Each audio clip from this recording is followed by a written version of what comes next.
Hello friends అందరికీ ఈరోజు వీడియోలో దోశలు ఎలా ప్రిపేర్ చేసుకోవాలో చూద్దాం. నాకైతే బయట దోశల కన్నా ఇంట్లో ప్రిపేర్ చేసుకున్న దోశలే చాలా మంచిగా అనిపిస్తాయి. టేస్ట్ కూడా చాలా బాగుంటుంది. ఒకసారి నేను వీడియోలో చూపిస్తున్నట్టు ట్రై చేయండి, చాలా బాగుంటుంది. ఒక బౌల్ అయితే తీసుకోండి. ఆ బౌల్లో 1 గ్లాస్ వరకు రైస్ వేసుకోండి. ఇక్కడ నేను కొద్దిగా పెద్ద గ్లాస్ అయితే తీసుకున్నాను. గ్లాస్ అయితే రైస్ వేసుకుంటున్నాను. చాలా వరకు రేషన్ బియ్యం అలా యూజ్ చేస్తారు. నేనైతే చేనులో పండించిన సన్న బియ్యమే యూజ్ చేస్తున్నాను. మీకు ఇష్టమైతే ఏవైనా యూజ్ చేయొచ్చు. ఏ బియ్యమైనా పర్వాలేదు, సేమ్ కొలతలు, ఇంకా టేస్టీగా దోశలు అయితే వస్తాయి. ఇప్పుడైతే బియ్యంని 1-2 సార్లు అయితే చక్కగా కడుక్కోండి. ఇంకా రేషన్ బియ్యం అయితే అందులో కొద్దిగా డస్ట్ ఎక్కువగానే ఉంటుంది. చక్కగా ఇలా అయితే కడిగి పక్కకైతే పెట్టేసుకొని కొద్దిగా వాటర్ వేసుకోండి. మరొక చిన్న బౌల్ తీసుకొని అందులో 1 గ్లాస్ బియ్యానికి 1/2 గ్లాస్ వరకు అయితే మినపప్పు తీసుకోండి. సపరేట్గా ఒక బౌల్లో ఇలా తీసుకొని అయితే మనం కడుక్కోవాలి. చాలా వరకు బియ్యంలోనే వేసి ఒకటేసారి వాష్ చేస్తారు, అలా చేయకండి. ఇలా సపరేట్గా కడుక్కోండి. కడుక్కున్న తర్వాత ఇందులో అయితే వేసేసుకోండి. బియ్యంలో వేసి ఏమైనా వాటర్ తక్కువ అనిపిస్తే కొద్దిగా అయితే వాటర్ వేసుకోండి.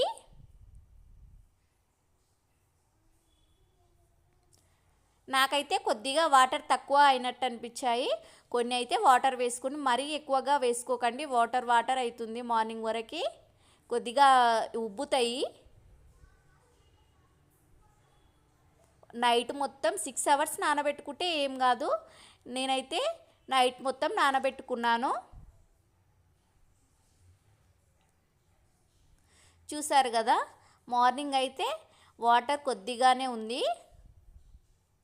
ఇప్పుడు మిక్సీ బౌల్ అయితే తీసుకొని మిక్సీ బౌల్లో కొద్దిగా వేసుకోండి, మరీ ఎక్కువగా వేసుకోకండి. అలా వేసుకోవడం వల్ల మొత్తం జిల్లుతుంది. వాటర్ కూడా మరీ అంత ఎక్కువగా వేసుకోకండి, కొద్దిగా తిక్కుగానే ఉండాలి. మరి వాటర్ అయితే దోశలు అంత చక్కగా రావు. ఇలా మనం నానబెట్టుకున్నప్పుడు వాటర్ వేసుకున్నాం కదా, ఆ వాటరే వేసుకొని క్యాప్ అయితే పెట్టేసుకొని మిక్సీ అయితే పట్టేసుకోండి. చూసారు కదా ఎంత మెత్తగా వచ్చిందో. ఇలా చేతికి అంటుకుంటే మొత్తం ఇలా చిక్కగా రావాలి, వాటర్ లాగా అలా రావద్దు. ఇప్పుడైతే ఇది ఒక బౌల్లో అయితే వేసేసుకోండి. ఇంకా కొంతమంది అయితే మెంతులు వేస్తారు. బియ్యం నానబెట్టుకునేటప్పుడు అయితే చిటికెడు మెంతులు వేస్తారు. మీకు ఇష్టమైతే మెంతులు కూడా వేసుకోవచ్చు. నేనైతే ఇక్కడ మెంతులు అలా ఏం యూజ్ చేయట్లేదు. ఇలా ఒక బౌల్లో వేసుకున్న తర్వాత మిగతావి బియ్యం ఇంకా మినప్పప్పు మళ్ళీ మిక్సీ బౌల్లో వేసుకొని అయితే క్యాప్ అయితే పెట్టేసుకొని మిక్సీ అయితే పట్టేసుకోవాలి. చూసారు కదా, ఇలా అయితే మిక్సీ పట్టేసుకొని ఆ బౌల్లోనే వేసేసుకోండి. ఇలా తిక్కుగా రావాలి, మరీ వాటర్ లాగా రావద్దు. మరీ ఎక్కువ గట్టిగా అనిపిస్తే మాత్రం తర్వాత అయినా వాటర్ కలుపుకోవచ్చు, ఏం కాదు. కానీ మరీ వాటర్ లాగా అలా అయితే పట్టేసుకోకండి. ఫస్టే ఇలా తిక్కుగా రావాలి. ఇప్పుడు కొద్దిగా మీ రుచికి తగ్గట్టు సాల్ట్ అయితే యాడ్ చేసుకోండి. సాల్ట్ వేసుకొని చేత్తోనే మొత్తం మిక్స్ అయ్యేలా, స్పూన్తో అలా ఏం కలుపుకోకండి, చేత్తోనే కలుపుకోండి, చక్కగా మిక్స్ అవుతుంది.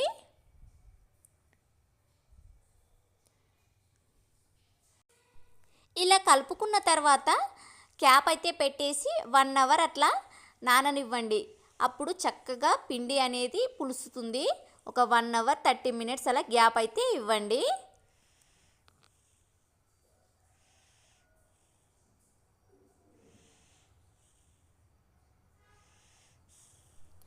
1 అవర్ 30 మినిట్స్ తర్వాత అయితే స్టవ్ అయితే ఆన్ చేసుకోండి. స్టవ్ ఆన్ చేసుకొని దోశ ప్యాన్ అయితే పెట్టేసుకొని కొద్దిగా ఆయిల్ అనేది అప్లై చేసేసుకోండి మొత్తం ప్యాన్కి. ఇలా చాలా వరకు దోశలు వేసినమ్మటే ఒక దోశ ఫస్ట్ దోశ వేసి అయితే పక్కకు తీస్తారు. మీకు ఇష్టమైతే అలా తీసేసుకోవచ్చు. నేనైతే ఇక్కడ స్పూన్తో 1.5 స్పూన్ అయితే వేస్తున్నాను. 1.5 స్పూన్ అయితే వేసి ఇలా చక్కగా దోశలు అయితే వేసుకోండి. ఒకటే రొటేషన్లో తిప్పేసుకోండి, మళ్ళీ అటు ఇటు అయితే ఆనకండి. అలా అనడం వల్ల మొత్తం లేచిపోతుంది, హీట్గా ఉంటుంది కదా. ఫస్ట్ అయితే మనం దోశ వేసేటప్పుడు అయితే సిమ్లో పెట్టేసుకోండి స్టవ్ అయితే. దోశ మొత్తం వేసిన తర్వాత హైలో పెట్టేసుకోండి స్టవ్. కొద్దిగా ఆయిల్ వేసుకోండి, సైడ్కి ఆయిల్ వేసుకొని ఇలా మొత్తం దోశ సైడ్కి అయితే అనేసుకోండి. దోశ కాలిందా లేదా అనేది పైన కొద్దిగా బ్లాక్గా అనిపిస్తుంది చూడండి, అలానే తెలుసుకోవాలి. ఇలా చక్కగా సలాకి తీసుకొని సైడ్స్కి అనుకుంటూ ఇలా అయితే మలిపేసుకోండి. రెండు సైడ్స్ చక్కగా కాల్చుకోవాలి. 2 సైడ్స్ కాలితేనే టేస్ట్ అనేది చాలా బాగుంటుంది. చూసారు కదా, 2 సైడ్లు అయితే చక్కగా దోశ అనేది కాలింది. ఇప్పుడైతే ఒక బౌల్లోకి అయితే తీసేసుకోండి. వేడి వేడిగా ఉండాలంటే మనం బౌల్లో వేసిన వెంటనే క్యాప్ అనేది పెట్టేసుకోండి. ఇలా ఎన్ని దోశలు వేసినా కూడా కాసేపు ఆగి తిన్నారంటే వేడివేడిగానే ఉంటాయి. ప్లేట్లో వేసి ఓపెన్ అయితే పెట్టకండి. ఇలా అయితే ఒక బౌల్లో వేసి క్యాప్ అయితే పెట్టేసుకోండి.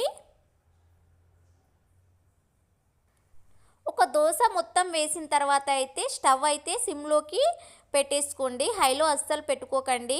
హైలో పెట్టుకోవడం వల్ల మళ్ళీ వేరే దోశ వేస్తుంటే మాడిపోతుంది, వెంటనే మాడిపోతుంది. మనం దోశ వేయక ముందుకే పిండి వేస్తాం కదా, అప్పుడే మాడిపోతుంది.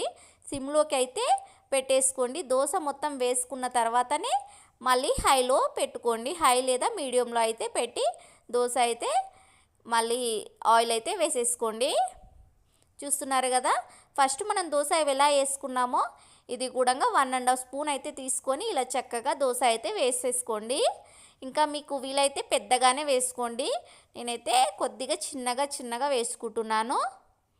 నా బౌల్ అది చిన్నగా ఉంది కాబట్టి నేనైతే చిన్నగా వేసుకుంటున్నాను. ఇలా అయితే వేసేసుకొని 2 సైడ్లు చక్కగా కాల్చేసుకోండి అన్ని దోశలు ఇలానే. చూస్తున్నారుగా ఫ్రెండ్స్, ఎంత బాగా వస్తున్నాయో దోశలు. ఇలా ఒకసారి ట్రై చేయండి, చాలా బాగుంటుంది. చాలా మెత్తగా వచ్చాయి. బయట కన్నా ఇంట్లో దోశలు అయితే చాలా బాగుంటాయి. ఈ దోశలు అయితే పల్లీ చట్నీలో కానీ, ఇంకా టమాటో చట్నీ, పప్పు సాంబార్లోకి కానీ చాలా బాగుంటాయి. నేనైతే టమాటో చట్నీ ఇంకా పాలకూర పప్పు అయితే నేనైతే ఈరోజు చేశాను. దాంట్లోకైతే చాలా బాగుంది. ఒకసారి ఇలా ట్రై చేయండి ఫ్రెండ్స్, చాలా బాగుంటుంది. చూసారు కదా వీడియోలో ఎంత బాగా వచ్చాయో దోశలు. మరి మీరు కూడా ట్రై చేయండి. ఈ వీడియో మీకు నచ్చితే లైక్ చేసి సబ్స్క్రైబ్ చేసుకోండి ఫ్రెండ్స్.